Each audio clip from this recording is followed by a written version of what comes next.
Hello. अबे भिखारी आदमी, बड़े बड़े आदमी का फोन लगा के तो फालतू आदमी बनकर मैं बात नहीं करता हूँ, समझ में नहीं आया। रख बे फोन। अबे साले ऑफिस में हो, ऑफिस में बैठे हो, तोरे जैसे फालतू आदमी नहीं हो, झिल्ली भी नहीं है टाइप के, है ना। साला मैं काम करूंगा। हाँ रख बे। कुत्ता है तू कुत्ता। अबे कंप्यूटर चलाते हैं यार। हाँ ठीक।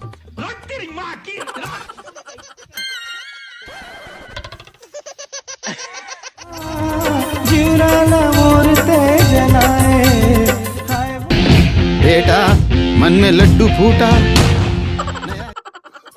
सोच बा काम कर, काम के नकाश के दुश्मन बादाम के।